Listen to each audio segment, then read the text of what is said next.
स्वागत है आप सभी को हमारे इस यूट्यूब चैनल पे। यदि आप भी बिहार बोर्ड से इंटर एग्जाम 2023 में सम्मिलित होने वाले हैं तो आपके लिए वीडियो काफ़ी महत्वपूर्ण होगा, क्योंकि आप सभी को मालूम है बिहार विद्यालय परीक्षा समिति की ओर से ऑफिशियल मॉडल पेपर जारी कर दिया गया है। और आज की इस वीडियो में हम पॉलिटिकल साइंस के ऑफिशियल मॉडल पेपर के सारे आंसर की को जानने की कोशिश करेंगे। यानी 100 ऑब्जेक्टिव प्रश्न के राइट आंसर जानेंगे। उसके बाद 30 सब्जेक्टिव जो शॉर्ट सब्जेक्टिव क्वेश्चन होता है, उसके बाद लॉन्ग सब्जेक्टिव क्वेश्चन होता है, इन सब का आंसर कहाँ से प्राप्त करेंगे, इन सब पे चर्चा करेंगे। पीडीएफ कहाँ से प्राप्त करेंगे, इन सब पे चर्चा करेंगे। वीडियो काफ़ी महत्वपूर्ण होगा, आप सभी ध्यान से देखेंगे, क्योंकि आपको मालूम है कि मॉडल सेट से आपके एग्जाम में सीधे 10 से लेकर 15% क्वेश्चन पूछा जाता है। ज़्यादा क्वेश्चन तो नहीं रहता, लेकिन 10 से 15% क्वेश्चन रहने का मतलब वो आपके एग्जाम में सेम यहाँ से 10 नंबर या 15 नंबर का क्वेश्चन पूछा जाएगा। तो काफ़ी महत्वपूर्ण होता है मॉडल सेट की तैयारी करना। तो इसलिए आप सभी ध्यान से इस क्लास को देखेंगे। और थोड़ा सा ये हमारा जो पॉलिटिकल साइंस है, तो पॉलिटिकल साइंस कुछ बच्चों के लिए भास्ट होता है, कुछ बच्चों के लिए ईजी होता है। तो आप सिर्फ ध्यान से देखेंगे तो अगर हो सकता है आपके लिए भास्ट हो तो एकदम ईजी बन जाएगा। पहला प्रश्न ही देखिए, पहला प्रश्न काफ़ी भास्ट यूँ कहे तो पूछा गया। आप अगर जो बच्चों को याद हो उसके लिए तो आसान है, लेकिन जो बच्चों को याद नहीं उसके लिए भास्ट प्रश्न कह रहा है। 1967 तक भारत में किस प्रकार की दलीय व्यवस्था थी? तो 1967 तक है ना, जो भारत में दलीय व्यवस्था था यह एकल अधिपत्यशाली दल व्यवस्था था। ठीक है, बहुदलीय व्यवस्था नहीं था। इस समय हमारा देश में चल रहा था एकल अधिपत्यशाली दल व्यवस्था चल रहा था। तो करेक्ट सर आपका क्या हो जाएगा? एक का करेक्ट सर आपसे बी बताएंगे। दूसरा नौ प्रश्न देखिए, दूसरा नौ प्रश्न कह रहा है भारतीय राष्ट्रीय कांग्रेस के द्वारा किस प्रकार के समाजवाद को अपनाया गया? भारतीय राष्ट्रीय कांग्रेस द्वारा किस प्रकार के समाजवाद को अपनाया गया? तो करेक्ट सर आपका क्या हो जाएगा? ब्रिटेन का लोकतांत्रिक समाजवाद को अपनाया गया। तो करेक्ट सर आपसे भी दूसरे नंबर प्रश्न का क्या बताएंगे? बी करेक्ट आंसर हो जाएगा। अगला क्वेश्चन देखिए, तीसरा नंबर प्रश्न पूछा गया। तीसरा नंबर प्रश्न क्या पूछा गया कि भारत में किस राज्य में कम्युनिस्ट पार्टी को सत्ता में आने में सर्वप्रथम अवसर कब मिला? यानी कौन से ऐसे पार्टी जिसमें कम्युनिस्ट पार्टी को सत्ता में आने कोई, देखिए प्रश्न को समझिएगा, भारत भारत के किस राज्य में कम्युनिस्ट पार्टी को सत्ता में आने में सर्वप्रथम अवसर मिला था?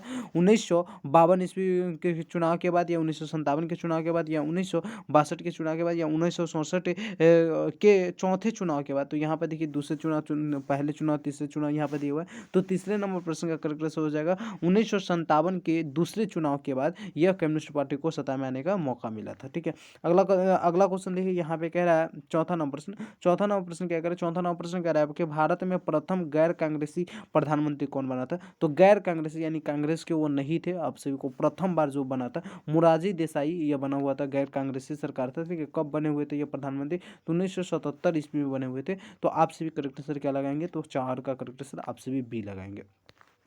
अगला क्वेश्चन देखिए, पांचवा प्रश्न कर रहा है निम्नलिखित में से किसे वामपंथी पार्टी की कोटि में रखा जाता है? वामपंथी पार्टी के कोटि में किसे रखा जाता है? तो 5 का करेक्ट आंसर आप क्या हो? भारतीय कम्युनिस्ट पार्टी को। करेक्ट आंसर आप सभी क्या बताएंगे? तो 5 का करेक्ट आंसर आप सभी सी बताएंगे। क्या हो जाएगा? 5 का करेक्ट आंसर आप सभी का सी हो जाएगा।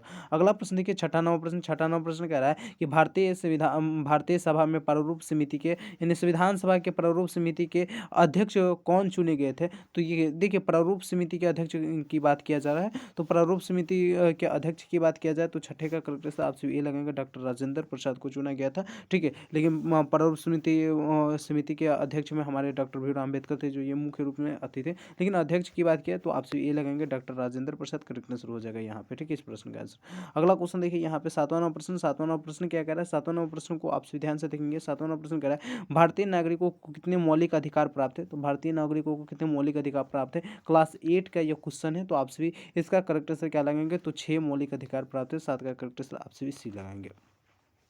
अगला क्वेश्चन देखिए, आठवां नंबर प्रश्न कह रहा है कि भारतीय संविधान को पूर्ण रूप से किस दिन अपनाया गया था? यानी भारतीय संविधान आप सभी को मालूम है कि 26 जनवरी 1949 ईस्वी को बनकर तैयार हो गया था, लेकिन इसे कब अपनाया लिया गया भारतीय संविधान को? तो यहाँ पे 8 का करेक्ट आंसर क्या हो जाएगा? 26 जनवरी 1950 ईस्वी को इसी दिन लागू भी हुआ था। अगला क्वेश्चन देखिए, यहाँ पे 9 नंबर प्रश्न कह रहा है कि संविधान के किस भाग को जर्मनी से लिया गया? संविधान के मूल अधिकार को जर्मनी से लिया गया, मौलिक कर्तव्य को, या राज्य के नीति निर्देशक तत्व के, या राष्ट्रपति के संकटकालीन अधिकार को? तो देखिए 9 नंबर प्रश्न का करेक्ट आंसर आपसे बताएंगे, जो इस संविधान में है ना, ये जो राष्ट्रपति के संकटकालीन अधिकार है, ये कहाँ से लिया गया है, तो ब्रिटेन जर्मनी के संविधान से लिया गया है। तो करेक्ट आंसर क्या हो जाएगा आपका 9 का करेक्ट आंसर डी हो जाएगा। ठीक है, भारतीय संविधान एक विश्व का सबसे बड़ा संविधान है, और यह संविधान जो बना ना, तो पूरे देश के जितने भी अच्छे अच्छे चीज़ें थे, सभी चीज़ों को इस देश में डाल दिया गया इस संविधान में। ठीक है, 10 नंबर प्रश्न देखिए, 10 नंबर प्रश्न कह रहा है कि संविधान के किस भाग में मौलिक अधिकार का वर्णन किया गया। तो संविधान के किस भाग में मौलिक अधिकार का वर्णन किया गया, तो तृतीय भाग में मौलिक अधिकार का वर्णन किया गया। 10 का आपका करेक्ट आंसर क्या हो जाएगा, बी हो जाएगा। 11 नंबर प्रश्न देखिए, 11 नंबर प्रश्न कह रहा है कि भारत में एकल नागरिकता का विचार किस देश में लिया गया। तो एकल नागरिकता का विचार किस देश में लिया गया, तो 11 का करेक्ट आंसर आपका क्या हो जाएगा, ए हो जाएगा, ब्रिटेन में। क्या हो जाएगा, ब्रिटेन करेक्ट आंसर हो जाएगा। 12 नंबर क्वेश्चन देखिए, 12 नंबर प्रश्न कह रहा है भारत में कितने राज्य में द्विसदनात्मक व्यवस्थापिकता है। तो यहाँ पे करेक्ट आंसर आपका 12 का करेक्ट आंसर क्या हो जाएगा, तो 12 का करेक्ट आंसर आपसे सी बताएंगे, करेक्ट आंसर आपका 6 हो जाएगा। क्या होगा, भारत में कितने राज्य में द्विसदनात्मक व्यवस्थापिकता है, तो करेक्ट आंसर आपका क्या हो जाएगा, 6 राज्यों में। अगला क्वेश्चन देखिए यहाँ पे 13 नंबर प्रश्न, 13 नंबर प्रश्न कह रहा है निम्नलिखित में से किस राजनीतिक पार्टी का उदय इंडिया अगेंस्ट करप्शन आंदोलन से हुआ था। तो कौन से ऐसे पार्टी है जिसका यानी देखिए प्रश्न को समझिएगा, प्रश्न का निम्नलिखित में से किस राजनीतिक पार्टी का उदय इंडिया अगेंस्ट करप्शन आंदोलन से हुआ था। तो आप हो जाएगा, आप यानी ये जो आंदोलन होता है, इसी आंदोलन के दौरान आप पार्टी का यानी यूँ कहे तो उदय हुआ था। करेक्ट सर आपका क्या हो जाएगा, बी हो जाएगा। आप मतलब समझ ही रहे हो ना, ठीक है, केजरीवाल का। हाँ, अगला क्वेश्चन देखो, आम आदमी पार्टी। ये देखो यहाँ पे 14 नंबर प्रश्न, 14 नंबर प्रश्न कह रहा है भारत में पहली महिला राज्यपाल कौन थी। तो भारत की पहली महिला राज्यपाल के नाम पूछे तो क्या हो जाएगा, सरोजनी नायडू। करेक्ट आंसर आपसे भी ये बताएंगे, पहली महिला राज्यपाल कौन थी। तो करेक्ट आंसर आपका ये हो जाएगा, सरोजनी नायडू। करेक्ट आंसर हो जाएगा। अगला क्वेश्चन देखिए 15 नंबर प्रश्न, 15 नंबर प्रश्न कह रहा है कि भारत देश का संविधान विश्व का सबसे बड़ा संविधान है। यानी किस देश का संविधान विश्व का सबसे बड़ा संविधान है। तो भारत देश का संविधान विश्व का सबसे बड़ा संविधान है। इससे पहले अमेरिका था, लेकिन अब कौन हो गया है, तो हमारा भारत है, क्योंकि भारत विश्व का सबसे बड़ा संविधान है, तथा लोकतांत्रिक देश भी विश्व का सबसे बड़ा है। अगला क्वेश्चन देखिए यहाँ पे 6ठा नंबर प्रश्न, 6ठा नंबर प्रश्न कह रहा है संयुक्त राष्ट्र संघ महासभा की पहली महिला अध्यक्ष कौन थी। तो संयुक्त राष्ट्र संघ महासभा की पहली महिला अध्यक्ष की नाम पूछे तो यहाँ पे आप सभी 16 का करेक्ट आंसर क्या बताएंगे। तो 16 का करेक्ट आंसर आप सभी डी बताएंगे, विजया लक्ष्मी पंडित। अगला क्वेश्चन देखिए यहाँ पे 16 नंबर प्रश्न, 16 नंबर प्रश्न क्या कह रहा है संयुक्त राष्ट्र संघ महासभा की पहली महिला अध्यक्ष कौन थी। राजकुमारी अमृता कौर, महारानी इलिजाबेथ, या एनी बेसेंट, या विजया लक्ष्मी पंडित। तो यहाँ पर 16 नंबर प्रश्न का आपका करेक्ट आंसर क्या हो जाएगा। तो 16 का करेक्ट आंसर आपका ये हो जाएगा, राजकुमारी अमृत कौर। ठीक है, तो करेक्ट आंसर आपसे भी ये लगाएंगे, करेक्ट आंसर हो जाएगा। अगला प्रश्न देखिए यहाँ पे 17 नंबर प्रश्न आपसे भी से पूछा गया, काफी कमाल का क्वेश्चन है, सारा मॉडल पेपर के बहुत ही वीवीआई क्वेश्चन सब है। तो आपसे इस वीडियो को एकदम से 2 से 3 बार देखेंगे और अपनी तैयारी को खूब बेहतर कर लेंगे, क्योंकि मॉडल पेपर से आपके एग्जाम में क्वेश्चन रहता है। ठीक है, यहाँ पे देखिए 17 नंबर प्रश्न कह रहा है भारतीय संविधान का कौन सा भाग संविधान की आत्मा के रूप में जाना जाता है। प्रस्तावना, मौलिक अधिकार, राज्य के नीति निर्देशक तत्व, या इनमें से कोई नहीं। तो 17 का आपसे करेक्ट आंसर क्या बताएंगे। तो 17 का करेक्ट आंसर आपका ये हो जाएगा, प्रस्तावना। क्या हो जाएगा, प्रस्तावना करेक्ट आंसर हो जाएगा। अगला प्रश्न की यहाँ पे 18 नंबर प्रश्न, 18 नंबर प्रश्न क्या कह रहा है किस प्रधानमंत्री ने मंडल आयोग की सिफारिश को लागू किया। किस प्रधानमंत्री ने मंडल आयोग की सिफारिश को लागू किया था। तो 18 का करेक्ट आंसर आपका क्या हो जाएगा, वीपी सिंह। ठीक है, वीपी सिंह ने इसको लागू किया था। अगला क्वेश्चन देखिए 19 नंबर प्रश्न, 19 नंबर प्रश्न कह रहा है 103वां संवैधानिक संशोधन प्रदान करता है, किस चीज को प्रदान करता है। तो 19 का करेक्ट आंसर आपका क्या हो जाएगा। तो सी हो जाएगा, आर्थिक रूप से कमजोर वर्गों को आरक्षण प्रदान करता है। ठीक है, 103वां संविधान संशोधन हुआ था, इसमें आर्थिक रूप से जो कमजोर है उसे आरक्षण प्रदान करने की बात को कहा गया था। तो करेक्ट आंसर आपका 19 का क्या हो जाएगा, सी हो जाएगा। अगला क्वेश्चन देखिए यहाँ पे 20 नंबर प्रश्न, 20 नंबर प्रश्न कह रहा है कि विकास के साथ न्याय किस पंचवर्षीय योजना का मुख्य उद्देश्य था। विकास के साथ न्याय किस पंचवर्षीय योजना का मुख्य उद्देश्य था। तो 20 का करेक्ट आंसर आपका क्या हो जाएगा, पांचवा। क्या हो जाएगा, पांचवा पंचवर्षीय योजना का यह मुख्य उद्देश्य था। तो आपका करेक्ट आंसर सी हो जाएगा। अगला क्वेश्चन देखिए 21 नंबर प्रश्न का स्वतंत्र भारत के प्रथम उप प्रधानमंत्री कौन थे। तो आपको पता होगा सरदार पटेल सिंह, सरदार वल्लभ भाई पटेल सिंह यही थे। ठीक है, और इनको ही लौह पुरुष के नाम से भी जाना जाता है, ये सब बनाया गया था उनको। अगला क्वेश्चन देखिए 22 नंबर प्रश्न, 22 नंबर प्रश्न कह रहा है गृह मंत्री बनाया गया था। 22 नंबर प्रश्न देखिए, 22 नंबर प्रश्न का कौन सा संविधान संशोधन नगरीय स्थानीय स्वशासन से संबंधित है। तो 22 का करेक्ट आंसर आपका क्या हो जाएगा। तो 22 का करेक्ट आंसर आपसे भी ये बताएंगे 73वां संशोधन। ठीक है, पंचायती राज्यों के बारे में इसमें मुख्य रूप से कहा गया था। करेक्ट आंसर आपका क्या हो जाएगा, ये हो जाएगा 73वां संशोधन, करेक्ट आंसर 22 का। अगला क्वेश्चन 23 नंबर प्रश्न कह रहा है भारत में पहला नगर निगम कब स्थापित किया गया। भारत में पहला नगर निगम कब स्थापित किया गया। तो 23 का आपका करेक्ट आंसर क्या हो जाएगा, ये हो जाएगा 1688 ईस्वी में स्थापित किया गया। अगला क्वेश्चन है 24 नंबर प्रश्न कह रहा है कि राज्यसभा का सभापति कौन होता है। तो राज्यसभा का अगर सभापति की बात किया जाए तो 24 का आपसे भी करेक्ट आंसर क्या बताएंगे, तो 24 का करेक्ट आंसर आपका सी हो जाएगा उपराष्ट्रपति। क्या हो जाएगा, राज्यसभा के सभापति उपराष्ट्रपति होती है। अगला क्वेश्चन देखिए यहाँ पे कह रहा है 25 नंबर प्रश्न कि निम्न में किस संसद को संबोधित करने का अधिकार प्राप्त है। तो 25 का करेक्ट आंसर आपका क्या हो जाएगा, बी हो जाएगा अटॉर्नी जनरल को। ठीक है, अटॉर्नी जनरल को करेक्ट आंसर आपका बी हो जाएगा। अगला क्वेश्चन देखिए यहाँ पे 26 नंबर प्रश्न काफी कमाल का क्वेश्चन है। क्वेश्चन कह रहा है अनुच्छेद 371 ए, ठीक है 370 तो आप सभी को मालूम है जम्मू और कश्मीर में वो था, लेकिन यहाँ पर 371 किस राज्य से संबंधित है। तो आप सभी बताएंगे नागालैंड। ठीक है, 26 का करेक्ट आंसर आप सभी क्या बताएंगे, तो 26 का करेक्ट आंसर आप सभी सी बताएंगे। 26 का करेक्ट आंसर क्या हो जाएगा, तो सी हो जाएगा अनुच्छेद 371 किस राज्य से संबंधित है, तो नागालैंड से संबंधित है। अगला क्वेश्चन देखिए यहाँ पे 27 नंबर प्रश्न क्या कह रहा है। 27 नंबर प्रश्न कह रहा है किसकी सलाह पर किसी राज्य की विधान परिषद को समाप्त किया जा सकता है, यानी किसकी सलाह पर किसी राज्य की विधान परिषद को हम समाप्त कर सकते हैं। तो 27 का आपका करेक्ट आंसर क्या हो जाएगा, ए हो जाएगा विधानसभा की। क्या हो जाएगा, विधानसभा के करेक्ट आंसर आपका ए हो जाएगा। अगला प्रश्न देखिए यहाँ पे कह रहा है आपके लिए 28 नंबर प्रश्न क्या होगा। तो 28 नंबर प्रश्न कह रहा है धन विधेयक प्रस्तुत किया जा सकता है केवल राज्य सभा में या लोकसभा में, या ए और बी दोनों, या इनमें से कोई नहीं। तो धन विधेयक जो होगा यह 28 का करेक्ट आंसर बी हो जाएगा, लोकसभा में क्या किया जा सकता है, तो प्रस्तुत केवल किया जा सकता है। करेक्ट आंसर आपका बी हो जाएगा। अगला प्रश्न देखिए यहाँ पे कह रहा है 29 नंबर प्रश्न कह रहा है किस संस्था के पास संविधान की व्याख्या करने का अधिकार होता है। तो किस संस्था के पास संविधान की व्याख्या करने का अधिकार होता है। तो 29 का करेक्ट आंसर आपका क्या हो जाएगा, सर्वोच्च न्यायालय के पास। करेक्ट आंसर आपका क्या हो जाएगा, तो डी हो जाएगा।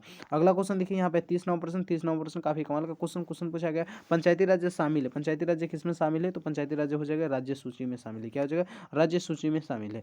ठीक है, सूची कितने हैं तो आप सभी को मालूम है, संघ सूची, राज्य सूची, केंद्र सूची गई है, राज्य सूची गई है और समवर्ती सूची गई, इस प्रकार से भी कह सकते हो। अगला क्वेश्चन देखिए यहाँ पे 31 नंबर प्रश्न कह रहा है राज्यसभा धन विधेयक को कितने दिनों तक रोक सकती है। तो 14 दिनों तक रोक सकती है। कितने दिनों तक रोक सकती है, तो 14 दिनों तक रोक सकती है, इसलिए 31 का करेक्ट आंसर आपका बी हो जाएगा।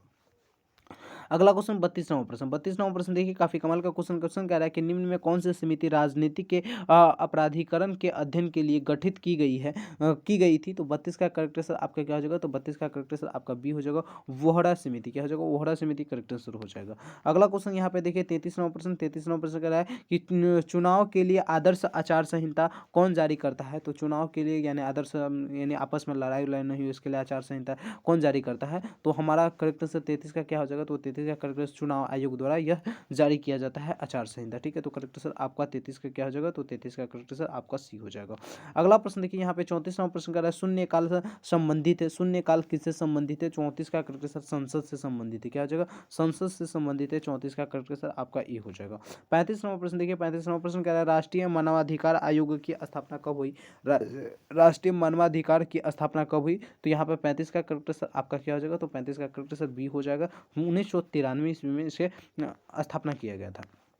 अगला क्वेश्चन 36 नंबर प्रश्न कह रहा है पंचायती राज व्यवस्था का सबसे महत्वपूर्ण स्तर कौन सा है। तो पंचायती राज व्यवस्था का सबसे महत्वपूर्ण स्तर पूछे तो आप सभी बताएंगे क्या, जिला परिषद है, पंचायत समिति भी है, ग्राम पंचायत, इसलिए यहाँ पे 36 का आपका करेक्ट आंसर क्या हो जाएगा, तो 36 का करेक्ट आंसर डी हो जाएगा।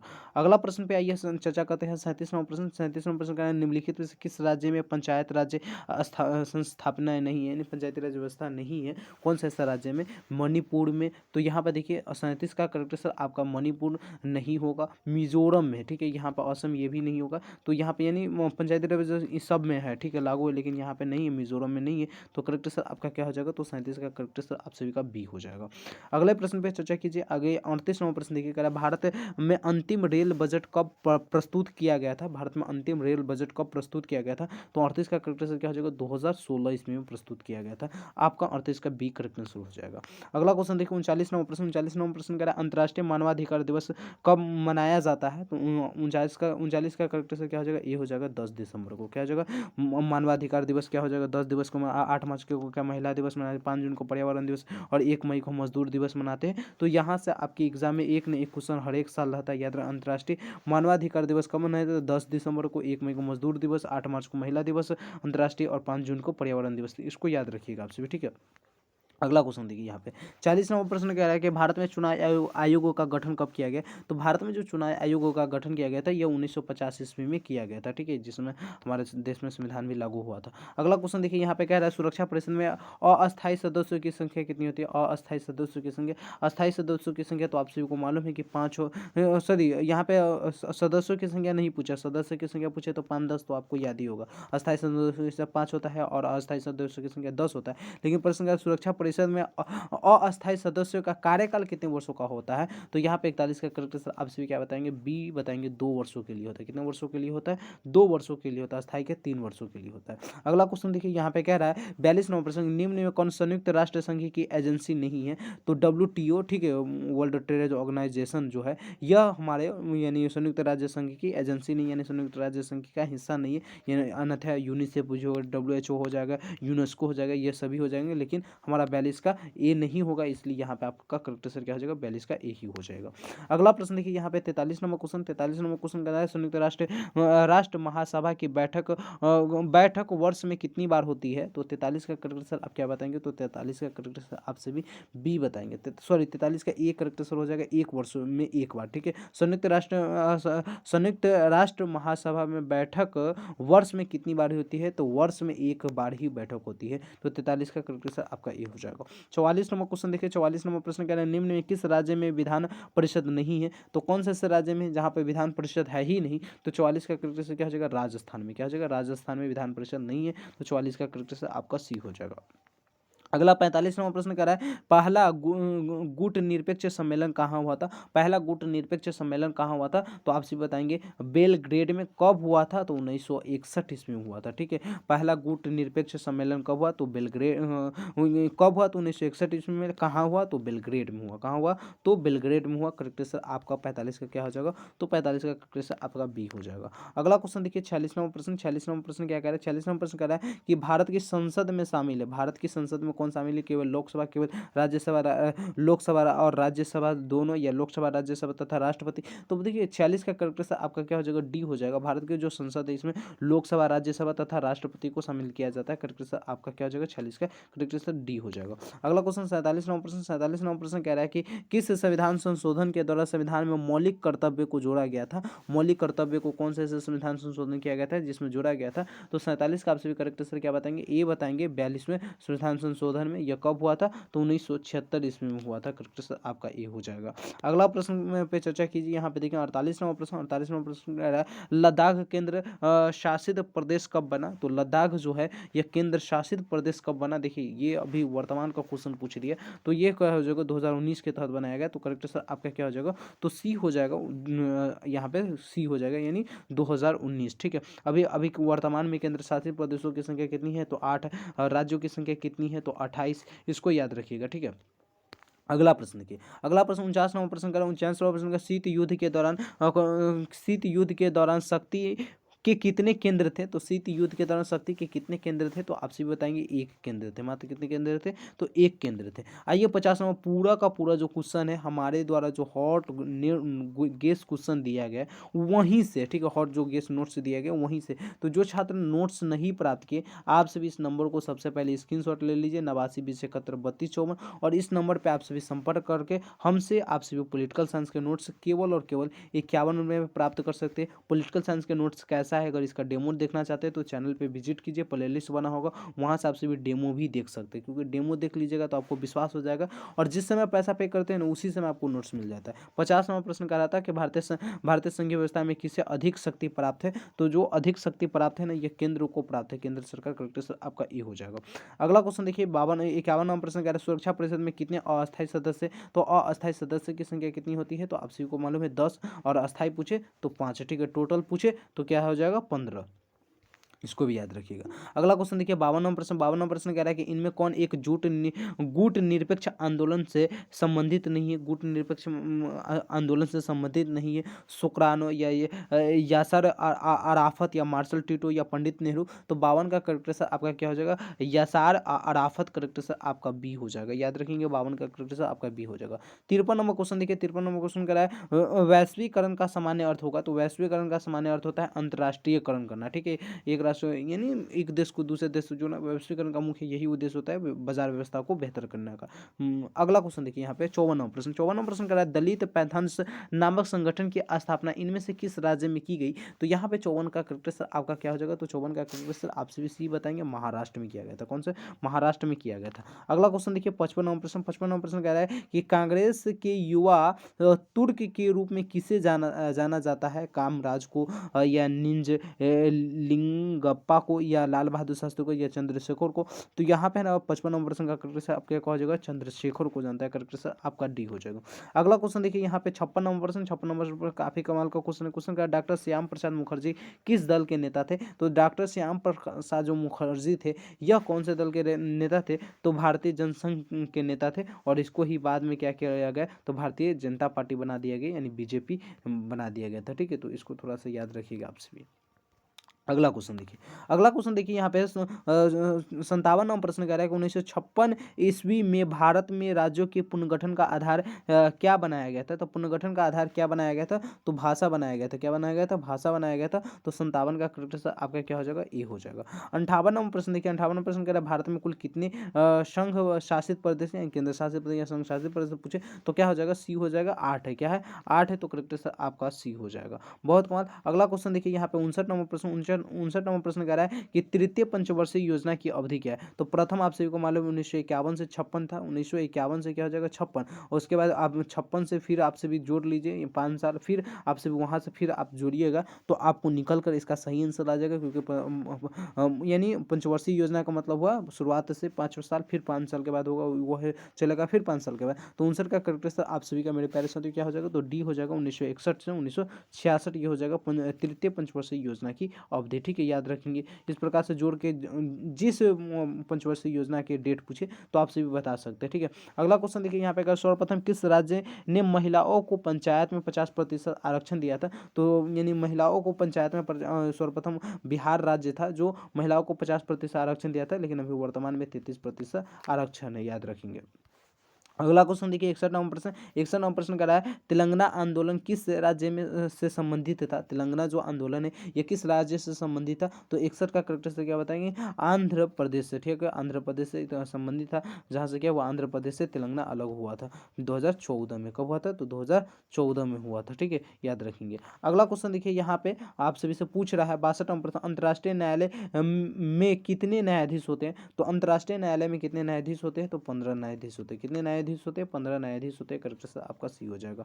अगला क्वेश्चन 63वां प्रश्न। 63वां प्रश्न कह रहा है दूसरी दुनिया से आज से किन देशों से था? दूसरी दुनिया के आज से किन देशों से था? तो 63 का करेक्ट आंसर क्या हो जाएगा? कम्युनिस्ट देशों से। करेक्ट आंसर आपसे भी डी लगाएंगे। बहुत कमाल। अगला क्वेश्चन देखिए 64वां प्रश्न। 64वां प्रश्न कह रहा है कि संविधान ने किस भाषा को राज्य भाषा का दर्जा दिया था? तो राज्य भाषा का दर्जा अभी भी हम हिंद है, तो हमारा क्या हो जाएगा? हिंदी। क्या हो जाएगा? हिंदी। ठीक है, द्वितीय में उर्दू को दिया गया है, उसके बाद अंग्रेजी को दिया नहीं गया है, लेकिन अभी ज़्यादातर इंडिया में अंग्रेजी ही चलता है।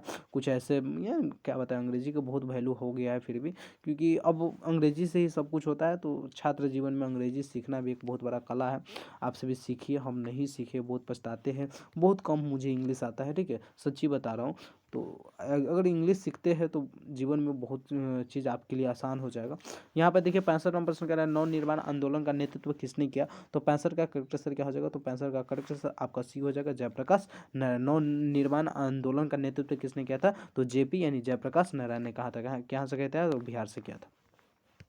अगला क्वेश्चन देखिए 66वां प्रश्न। 66वां प्रश्न कह रहा है संयुक्त राष्ट्र संघ का व्यापार एवं विकास सम्मेलन अंकटाड की स्थापना हुई थी 1945, 1950, 1964 में या 1977 ईस्वी में? तो 66 का करेक्ट आंसर आपका क्या हो जाएगा? तो 66 का करेक्ट आंसर आपका सी हो जाएगा, 1964 ईस्वी में। अगला क्वेश्चन देखिए 67वां प्रश्न। 67वां प्रश्न कह रहा है कि चुनाव आयोग के अध्यक्ष के रूप में कौन कार्य करता था? तो 67 का करेक्ट आंसर आपका क्या हो जाएगा? तो डी हो जाएगा, प्रधानमंत्री। क्या हो जाएगा? प्रधानमंत्री कार्य करता था। करेक्ट आंसर आपका हो जाएगा। चुनाव आयोग रहे, योजना आयोग रहे या नीति आयोग रहे, आप सभी को घबराना नहीं है। ठीक है, योजना आयोग का ही नाम बदलकर नीति आयोग 2015 में किया गया था। इसको भी आपसे याद रखेंगे। अगला क्वेश्चन देखिए 68 नंबर प्रश्न कह रहा है निम्नलिखित में से कौन सा दक्षिण एशियाई देश धर्मनिरपेक्ष राज्य नहीं है। यानी दक्षिण एशिया का कौन सा ऐसा देश है जो धर्मनिरपेक्ष राज्य नहीं, यानी सभी धर्मों को समान अधिकार वहाँ नहीं दिया गया। तो ये हमारा पाकिस्तान, छोटा पाकिस्तान, ठीक है, छोटा पाकिस्तान कहिए इसको। करेक्ट आंसर आपका क्या हो जाएगा, तो 68 का करेक्ट आंसर आपका ये हो जाएगा। अगला क्वेश्चन देखिए, अगला क्वेश्चन है 69 नंबर प्रश्न कह रहे हैं निम्नलिखित में से कौन सा देश दशेस का सदस्य नहीं है। दशेस का सदस्य पहले 7 था, एक को दक्षिण अफ्रीका को बढ़ाया गया, तो अब टोटल दशेस के सदस्यों की संख्या कितनी है, 8 है। लेकिन यहाँ पे पूछ रहा है कौन सा ऐसा देश है जो दशेस का सदस्य नहीं है, तो चीन जो है यह दशेस का सदस्य नहीं, अन्यथा भारत, मालदीव, भूटान ये सब क्या हो गया, तो दशेस का सदस्य हो जाएगा। 70 नंबर क्वेश्चन देखिए, 70 नंबर प्रश्न कह रहा है सीमांत गांधी के नाम से किसे पुकारा जाता है, तो खान अब्दुल गफ्फार खान को सीमांत गांधी के नाम से पुकारा जाता है। क्लास 10th में यह प्रश्न काफी बार पढ़ने को मौका मिलता है। अगला क्वेश्चन देखिए 71वां प्रश्न कह रहा है केंद्र में जनता पार्टी किस वर्ष सत्ता में आई। केंद्र में, यानी कि अब केंद्र में जनता पार्टी की सरकार किस वर्ष सत्ता में आई हुई थी, तो 71 का करेक्ट आंसर आपका क्या हो जाएगा, तो 71वां प्रश्न का करेक्ट आंसर आपसे डी बताएंगे 1977 ईस्वी में, ठीक है, 1977 ईस्वी याद रखेंगे, काफी कमाल का ये क्वेश्चन था। अगला प्रश्न देखिए, अगला प्रश्न 72वां प्रश्न क्या कह रहा है कि भारत देश के विभाजन में कौन कौन से प्रांत प्रभावित हुए। भारत देश के जब विभाजन हुआ था तो इससे कौन कौन से देश, कौन कौन से ऐसे प्रांत है यानी राज्य है जो काफ़ी ज़्यादा प्रभावित हुए थे। बिहार एवं उड़ीसा, महाराष्ट्र एवं मद्रास, उत्तर प्रदेश एवं उड़ीसा, या पंजाब एवं बंगाल। तो 72 का करेक्ट आंसर आपका क्या हो जाएगा, तो 72 का करेक्ट आंसर आपसे भी डी बताएंगे, पंजाब एवं बंगाल सबसे ज़्यादा प्रभावित हुए थे। करेक्ट आंसर आपका क्या हो जाएगा, तो डी। इधर से देखिए बांग्लादेश ये सब अलग, भूटान इधर हुआ, इधर के पाकिस्तान, अफगानिस्तान ये सब अलग हुआ, तो नहीं इसलिए प्रभावित हुआ था। अगला क्वेश्चन देखिए यहाँ पे 73वां प्रश्न कर रहा है किसने कहा भारत विविधता में एकताओं का देश है। यानी भारत में अनेक लोग रहते हैं फिर भी हमारे देश में क्या है, एकता है। ऐसा यह जो वाक्य है, यह वाक्य किसने बोला हुआ था, माउंटबेटन ने, महात्मा गांधी ने, जवाहरलाल नेहरू ने, या इनमें से कोई नहीं, तो पंडित जवाहरलाल नेहरू। करेक्ट आंसर आपका क्या हो जाएगा, तो 73 का करेक्ट आंसर आपसे भी सी लगाएंगे, एकदम सही हो जाएगा। अगला क्वेश्चन देखिए, अगला क्वेश्चन 74वां प्रश्न कर रहा है सबसे पहले किस राज्य में राष्ट्रपति शासन लगाया गया। यानी सबसे पहले किस राज्य में राष्ट्रपति शासन लगाया गया था, तो 74 का करेक्ट आंसर क्या हो जाएगा, बी हो जाएगा, पंजाब में लगाया गया था, पंजाब करेक्ट आंसर हो जाएगा। अगला क्वेश्चन 75वां प्रश्न कह रहा है संयुक्त राष्ट्र संघ का मुख्यालय कहाँ अवस्थित है। तो संयुक्त राष्ट्र संघ का मुख्यालय न्यूयॉर्क में अवस्थित है। क्या न्यूयॉर्क में अवस्थित है। आपका 75 का करेक्ट आंसर क्या हो जाएगा, तो 75 का करेक्ट आंसर आपका ए हो जाएगा। अगला क्वेश्चन देखिए यहाँ पे 76वां प्रश्न काफी कमाल का क्वेश्चन है। क्वेश्चन क्या कह रहा है सुनेंगे, कह रहा है जो मुख्य चुनाव आयुक्त का कार्यकाल क्या होता है 5 से 6 वर्ष, 5 वर्ष या 65 वर्ष की आयु में जो भी पहले हो, या 6 वर्ष या 65 वर्ष की आयु हो तक जो भी पहले हो, या 7 वर्ष की अवधि तक, या 68 वर्ष की आयु तक। तो यहाँ पे 76वां प्रश्न का करेक्ट आंसर एकदम सही आप सभी का आ रहा है, काफी कमाल। करेक्ट आंसर क्या हो जाएगा, बी हो जाएगा, 6 वर्ष या 65 वर्ष की आयु तक जो भी पहले हो, यानी 65 वर्ष से जितने भी कम वो चुनाव आयुक्त के कार्यकाल के लिए एलिजिबल होते हैं।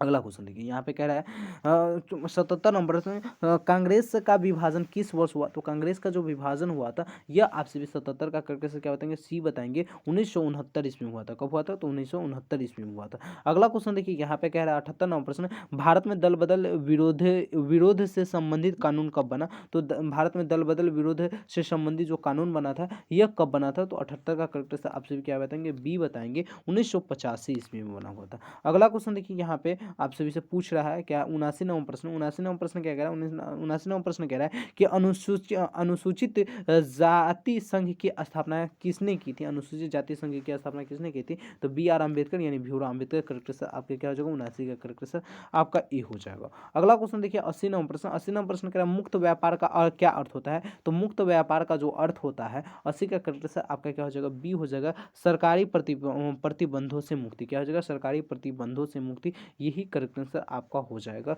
80 का करेक्ट आंसर क्या हो जाएगा, बी हो जाएगा। अगला क्वेश्चन देखिए यहाँ पे 81वां प्रश्न कह रहा है कि भारत को परमाणु शक्ति संपन्न देश की श्रेणी में कब शामिल किया गया। तो यहाँ पे आप सभी का 81 का करेक्ट आंसर क्या हो जाएगा, तो 81 का करेक्ट आंसर आप सभी बी बताएंगे, 2008 ईस्वी में। कब, तो 2008 ईस्वी में इसे शामिल किया गया।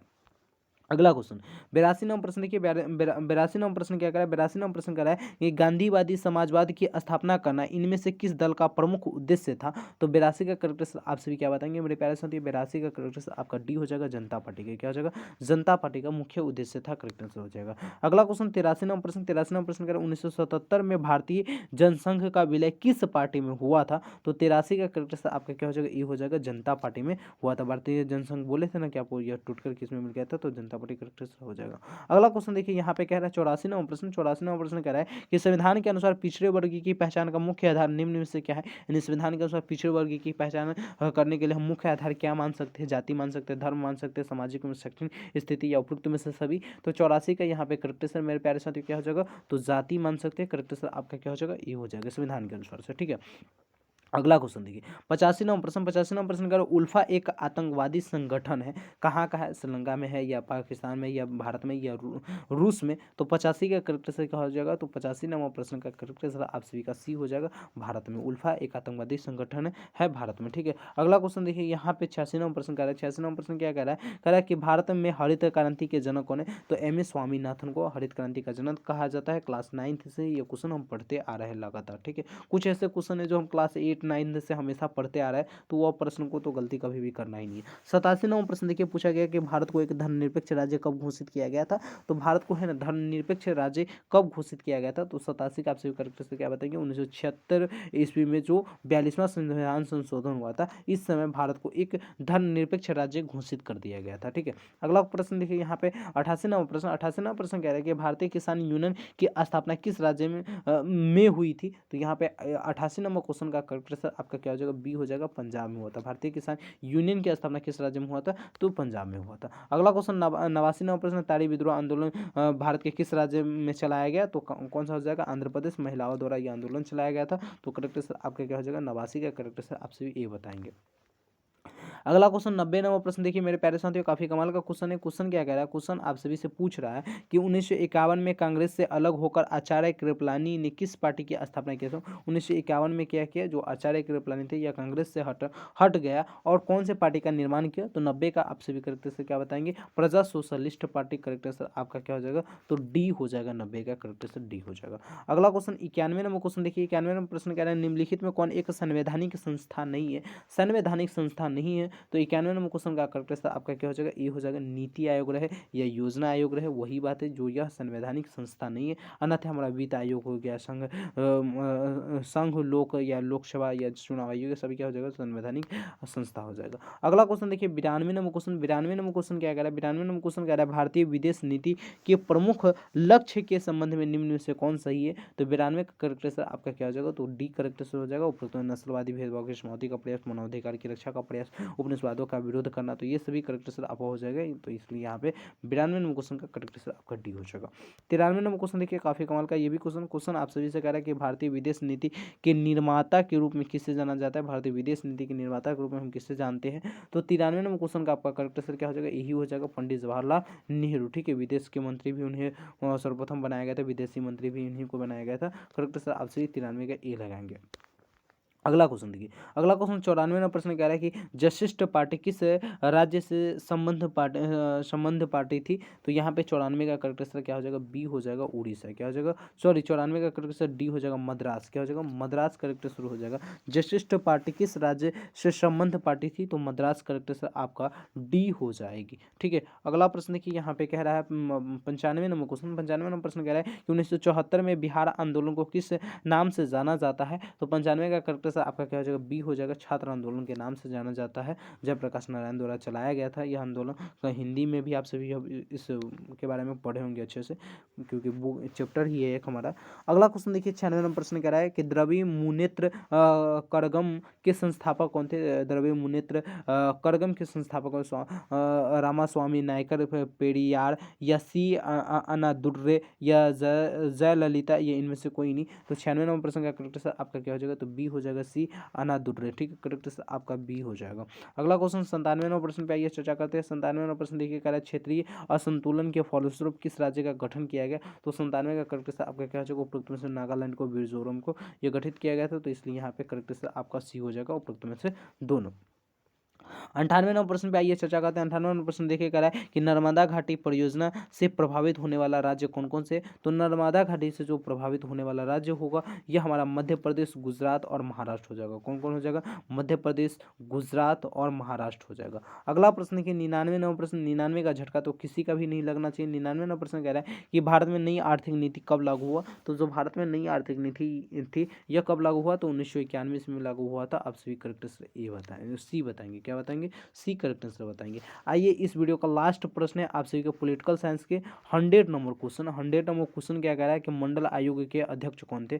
तो मंडल जो आयोग थे इनके अध्यक्ष कौन थे। तो आप सभी बताएंगे बीपी मंडल। कौन से? तो बीपी मंडल थे। तो इस प्रकार से official model paper political science के हमने 100 प्रश्न का राइट आंसर एकदम से जान लिया। ठीक है, आप सभी क्या करेंगे, इस वीडियो को 2 से 3 बार अच्छे से देखेंगे और अपनी तैयारी को बेहतर कर लेंगे, क्योंकि आपके एग्जाम में 10 से 15% क्वेश्चन यहीं से रहेगा। तो अगर बेहतर तरीके से याद किए रहेंगे, तैयारी किए रहेंगे, तो आप अच्छा से एग्जाम फाइट कर सकते हैं। ठीक है, बाकी ये क्लास कैसा लगा, इस क्लास के बारे में क्या सोचते हैं, कोई प्रॉब्लम कोई क्वेश्चन है तो आप सभी हमारे इस नंबर पे संपर्क कर पूछ सकते हैं। नोट्स प्राप्त करना हो तो नोट्स भी आप सभी हमारे इसी नंबर पे संपर्क करके प्राप्त कर सकते हैं। फिर मिलते हैं अगले वीडियो में, जब तक के लिए जय हिंद, जय Bharat. Thank you so much.